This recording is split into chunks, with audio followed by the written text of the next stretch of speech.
আমাদের প্রিয় নেত্রী দেশনেত্রী বেগম খালেদা জিয়া এই বাংলাদেশের হাল ধরেছিলেন। টেকনাফ থেকে তেঁতুলিয়া 9টি বছর গণতন্ত্র মুক্তের জন্য সংগ্রাম করেছেন উনি। আবার খালেদা জিয়া হলো আপসহীন দেশনেত্রী বেগম খালেদা জিয়া। খালেদা জিয়াও আমাদের মাঝে বেঁচে নাই। আমি ইতিহাস ঘাটে দেখেছি পৃথিবীর কোনো মানুষের জানাজায় এত লোকের সমাগম হয়নি। কেন এত ভালোবাসা? জিয়াউর রহমানের জানাজায় যা লোক হয়েছিল সেটিও বিশ্ব রেকর্ড, খালেদা জিয়ার জানাজাও বিশ্ব রেকর্ড। এ থেকেই প্রমাণিত হয়েছে যে বিএনপি মানুষের ভালোবাসা অর্জন করেছে। খালেদা জিয়া ছিল বাংলাদেশের পাহারাদার, গণতন্ত্রের পাহারাদার।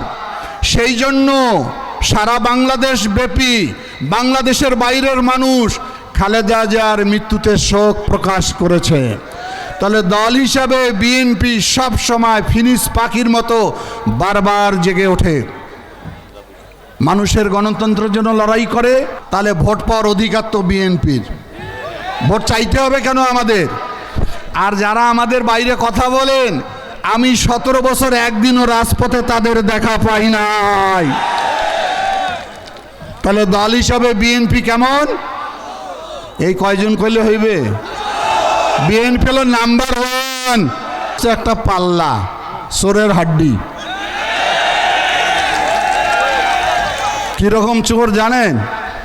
আমি বনানীতে মাংস কিনতে গেলাম, 4 কেজি মাংস কিনলাম। আমার সন্দেহ হলো, বাড়িতে মেপে দেখি 250 গ্রাম কম। পরে ও দোকানে গিয়ে দেখি পাল্লার নিচে চুম্বুক দিয়ে লোহা লাগায় রাখছে। সেই জন্য পাল্লাও বাতিল। পাল্লা আছে কারো বাড়িতে? সেই জন্য আছে কি ডিজিটাল পাল্লা। যেখানে পাল্লা সেখানে ম্যাজিস্ট্রেট, কিন্তু সাবধান। তারপরে মার্কাটা কি থাকে? আর কিরে ভাই, মার্কাটা কি? কিয়ামত পর্যন্ত যতদিন মানুষ বেঁচে থাকবে আহার করতে হবে না?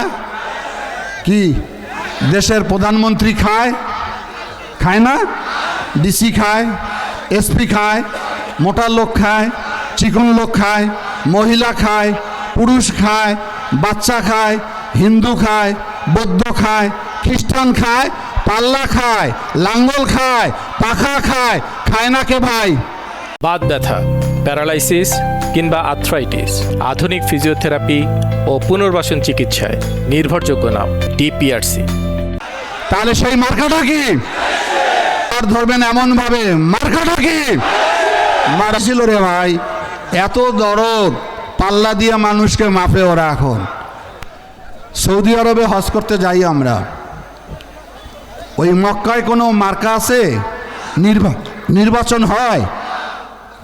তাহলে ওই দেশের মানুষ কি সব জাহান্নামী হয়ে গেল নাকি? এরাই সব কি বলে রে ভাই? এরাই সব কি বলে? মানুষের ঈমান নষ্ট করে ফেলে। তা তোমরা যদি হাতিবান্ধার মানুষ সবাই জান্নাতের টিকিট পায়া থাকেন, আমাকেও এখন দাও, তাহলে আমরা ফির কোটে যাবো কোন? নামাজ রোজা না পড়ে যদি জান্নাতে যাওয়ার বিধান যদি আল্লাহ কোরআন শরীফে বিধান করত, একটা লোক মসজিদমুখী হতো না। এই মতবাদ বিশ্বাস করবেন না। মাথা খারাপ হয়ে গেছে জামাতের। মাথা খারাপ না হলে জান্নাতের টিকিট বিক্রি করে নাকি এরা? এদের এক ক্যান্ডিডেট বলে যদি দাড়িপাল্লা হারে তাহলে নাকি আল্লাহর কোরআন হারবে। নাউজুবিল্লাহ। এর একজন বলে কবরে গেলে 3টা প্রশ্ন করবে, দুনিয়াতে কোন মার্কায় ভোট দিয়ে আসছো? নাউজুবিল্লাহ। একজন বলে বিড়িতে সুকটান দিয়েও ভোট দিলে জান্নাতে যাইতে পারবেন। আর একজন আমির মাওলানা বলে দাড়িপাল্লায় ভোট দিলে 18 কোটি মানুষের নামাজের নাকি সওয়াব পাওয়া যাবে। এগুলো কুপুরি মতবাদ, এগুলো কেউ বিশ্বাস করবেন না। কথা শেষ করে আনি, এই যে আমার ব্যারিস্টার হাসান রাজীব ভাই, আমার ছোট ভাই, কিন্তু আমি একা নির্বাচিত করলে হবে?